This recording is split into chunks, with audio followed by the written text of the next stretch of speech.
The Niners finally came to their senses and waived Jake Moody. It took a lot longer than it needed to take. Dad, why do you think he had to go now? And how do you feel the Niners handled this? It's a two-part question. Okay, let's start with the third part. It's good they let him go. We can all agree with that. They let him go. Second part, what took them so long? It's puzzling. And I want to point out to our viewers that for months, Grant has been saying that as a bottom line move, they need to let this guy go.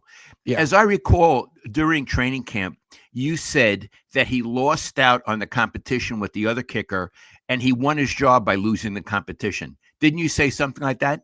I did. So the answer was blowing in the wind. Mm-hmm. And I find it puzzling that in spite of all the evidence and going back to last season, that Kyle still stuck with him. So I want to talk about Kyle, not Moody, because he's history, and he really should have been off the team before the season started.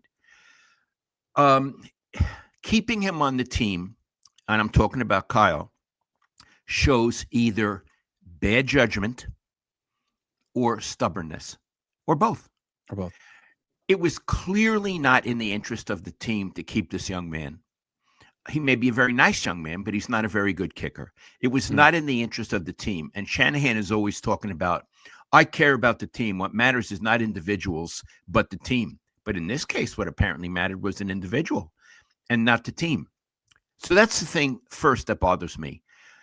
If he was stubborn, why? Because he was a high draft pick? Because he endorsed him? Was this about, and this is a question, not an answer. Was this about Kyle's ego, or is his judgment really that bad? Because everyone can agree the guy was a bad kicker and shouldn't have been on the team. Yeah. They won in spite of him, not because of him. Yeah. Okay. The other thing, Iggy, I didn't like the way Shanahan handled himself at the post-game press conference. I understand that it's right away. Maybe he doesn't have a chance to get all his thoughts together. He has a PR staff. They're supposed to talk about what questions they're going to get and particular answers. And if they don't do it, they should do it. Mm-hmm. Certainly, he was going to get questions about the kicker. The kicker missed 2 kicks and made what should not have been a close game. Yeah. So, Iggy, you were there. I heard it on TV. Correct me if I'm wrong. Kawakami asked the first question about the kicker. I don't know what his question was, and I don't care. But the answer that Kyle gave was, he's going to be my kicker for the next game. Was it?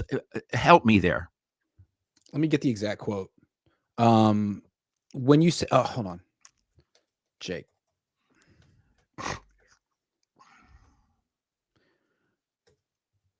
I'll get it in a second. But he essentially said, no, there's no question he's going to be on the team this year.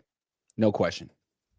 Okay, implying. Is Jake as a kicker, does that trigger any question in your mind on whether he's going to be back on the team? No question.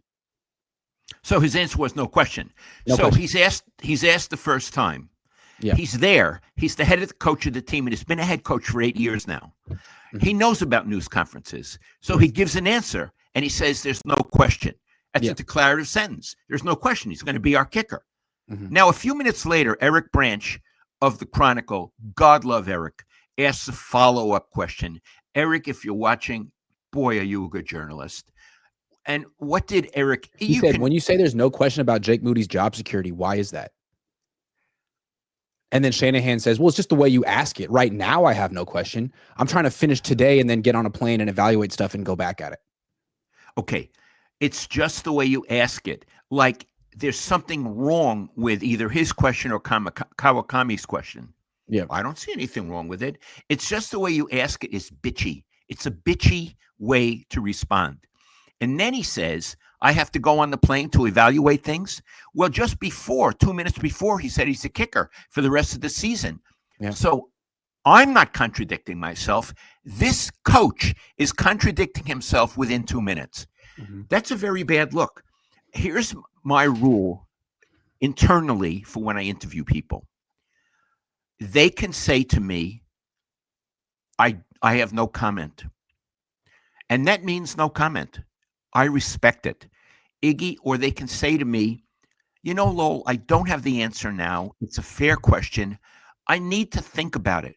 Iggy, I respect that. I don't respect giving two contradictory answers because it's almost like one of them is a lie. If you want me to take you seriously, dude, you have to be above board. I'm above board with you. I don't lie. I don't make things up. I don't have it both ways. Now, look, I'm not saying he was lying, but he contradicted himself, and he's not allowed to do that. He's a grown-up. He's the voice and the face of the team. He has to be a professional.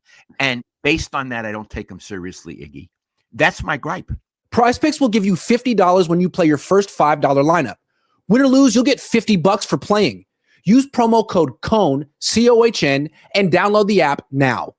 He went from saying there's no question he's going to be on the team this week to actually I have to look at the film. Like, yeah.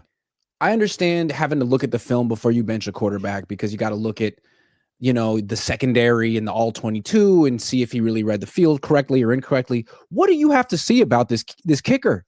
He missed the 27-yarder, hit it off the upright.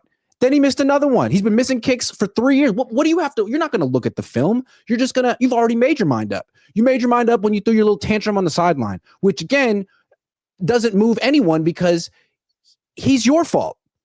You should be mad at yourself, not at Jake. Jake is an extension of you and your judgment. That's true. In fact, I feel sorry for Jake, but I'm critical of Shanahan. Right. Me too. I'm critical of Shanahan. He's supposed to know what to do.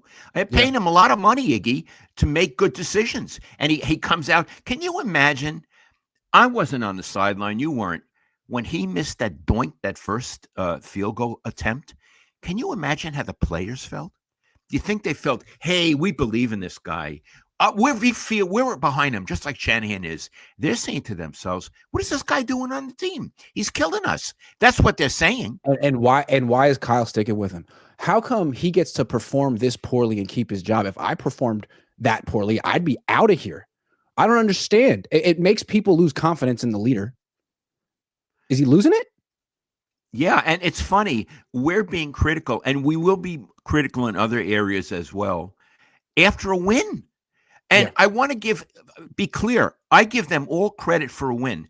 Iggy, in my little philosophy, and it's a little philosophy, bless you, there's an absolute difference between a win and a loss. It's not even close. No matter how you win, even if you played poorly, you won. Can you imagine how the Seahawks feel this week? Yes, they lost. They feel terrible. Yep. And Iggy, they feel terrible, and their coach blew it for them. Because he didn't go for it on 4th and inches. He shriveled. He shriveled. And now they have 16 more games to go, and they know our coach has no guts. He's a shriveler. He's a shriveler. So, the Seahawks are feeling terrible. The Niners should feel great. I'm serious. Yeah. They should feel great. They won a game. But we are not fans. We are analysts and critics, and we praise them for the win. Now we want to talk about some areas that are in the news today. Yeah, it's interesting. They had this really dramatic win. They had to overcome Moody, and Moody was sort of the story afterward, which he shouldn't have been, and now he's gone. So at least the 49ers can focus on winning